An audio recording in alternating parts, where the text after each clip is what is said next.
In a quiet village surrounded by green hills lived a boy named Amir. From a young age, Amir believed strength meant lifting heavy things and never showing weakness.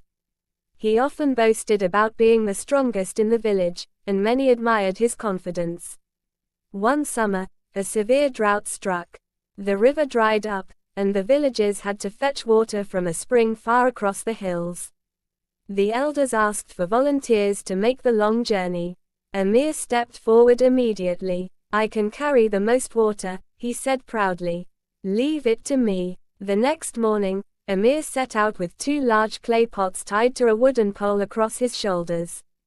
At first, his steps were quick and his spirit high. But as the sun grew hotter, the weight dug into his skin, and sweat rolled down his face. On the way, he passed an old man resting under a tree with a small pot beside him.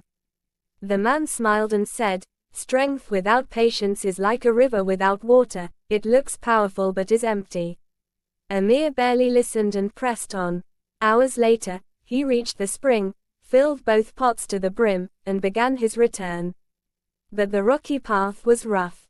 His foot slipped, and one pot cracked. Water leaked with each step. A little farther down the path, Amir met a young woman carrying 2 small pots. She walked slowly, stopping to rest. Amir laughed. "At that speed, you'll hardly bring anything." She replied gently, "Maybe so, but I'll make sure what I bring actually arrives." By the time Amir reached the village, one pot was nearly empty, and he was exhausted. Soon after, the woman arrived with both pots full.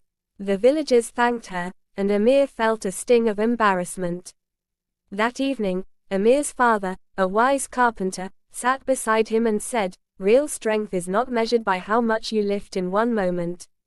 It is measured by how wisely you use your energy and how well you endure the journey." Amir thought about his father's words and realized that he had been too focused on proving his power rather than completing the task well. The next day, when another trip was organized, Amir carried smaller pots and offered to help the elderly. This time, he returned with all the water he set out to bring, and a quiet smile of satisfaction. Moral: true strength is not just physical power. It is patience, wisdom, and the ability to finish what you start.